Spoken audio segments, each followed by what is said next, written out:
What's up, Wise Flyers? Welcome to the unboxing of the Chase Sapphire Reserve card. So I've actually had this card for almost 3 years now, and they just sent me a new one because my card is expired, but it still has all the same stuff as the unboxing for the most part. So we'll get to that in a little bit. Not really sure what this is. Yeah. So, but I wanted to go over some of the Chase Sapphire Reserve benefits with you in this nice, fancy, sleek looking pamphlet. So I've gotten a ton of benefits from this card. Currently, the sign-up offer is 50,000 Chase Ultimate Reward points after spending 4,000 in 3 months, annual fee of $450. But I've gotten a ton more value than $450 per year. So you get 3 points per dollar for travel, and that could be for flights, cruises, hotels, car rentals, pretty broad range categories for travel. $300 travel credit per year, so that's really easy. The category for travel is just as broad, and then 3 points per dollar for dining worldwide. It doesn't have to be just in the US, then 1 point per dollar everywhere else. So there's a few different ways you could use the Chase Ultimate Reward points. You could use it through the travel portal. So because you're getting 1.5 cents per point if you use it through the portal, just with the Chase Sapphire Reserve card, your 50,000 points will become 750 points. So, or $750, sorry.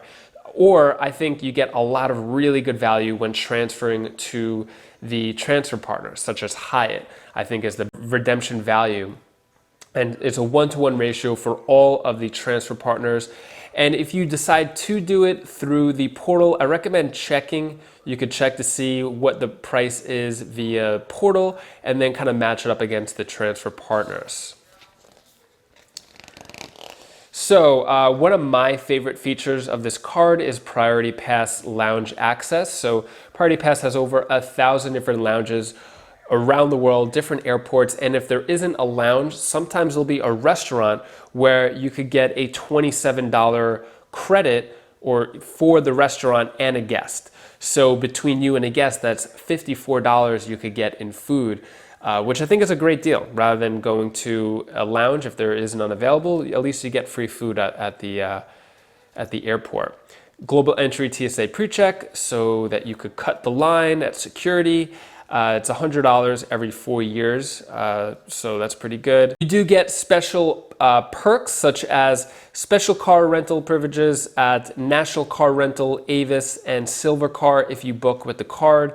Plus, there's no foreign transaction fees, and there are a couple of other benefits like luxury hotel collection. I've actually never used that perk yet, though. So there are also events and experiences. I've gotten emails for it, but it hasn't really been near me. So I live in Myrtle Beach, South Carolina, and these kind of activities are more like in big cities, so I haven't had a chance to do that yet. Travel protections, another reason why I always use this card to book travel. So trip delay, trip cancellation, and interruption insurance, I think is the biggest benefit here. So I fly Spirit a lot because I live in Myrtle Beach, South Carolina. So if I'm going to go to a major hub, I'll book Spirit. Fortunately, I haven't had too many problems with Spirit, but if I book it with this card, anytime there's trip cancellation or interruption, I'm covered. So, it's pretty reassuring. Lost luggage reimbursement, travel accident insurance, auto rental collision damage waiver. So you get the primary coverage, not secondary coverage with this card, which is pretty good. If you book the rental car with this card, you could waive the insurance that the rental cars offer. And there's also purchase protection, extended warranty protection, return protection. So I thought this was pretty interesting. If you were to spend $20,000 between travel and dining times 3 points per dollar, that's 60,000 points, 900 towards travel. Yeah, I guess not many people are going to spend $20,000, or maybe they will, I don't know, but then $40,000 on other purchases. So yeah, this is just kind of showing the value. But the Priority Pass Select membership, this is where what I really like seeing is that it's $399 for the year.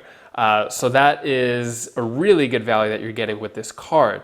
especially since the annual fee is $450, minus that $300 credit, and you're also getting the global entry TSA pre-check. So yeah, there's a ton of value with this card. Totally worth it. And if it's between the Chase Sapphire Preferred and Reserve, I think the Reserve is a better way to go, because minus this $300 travel statement credit, your annual fee essentially becomes $150, which is only $55 more than the Chase Sapphire Preferred $95 annual fee.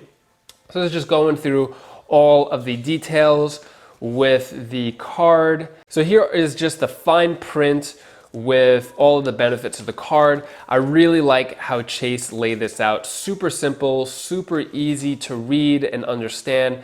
Not too much legal jargon. Everything is pretty much straightforward here. So if you do have a Chase Sapphire Reserve card, I recommend reading this pamphlet. It's really easy to understand, and it's not too hard. They don't make it overcomplicated like some other cards. So definitely recommend reading this. Now let's get to the cards. So we have the Chase Sapphire Reserve card here.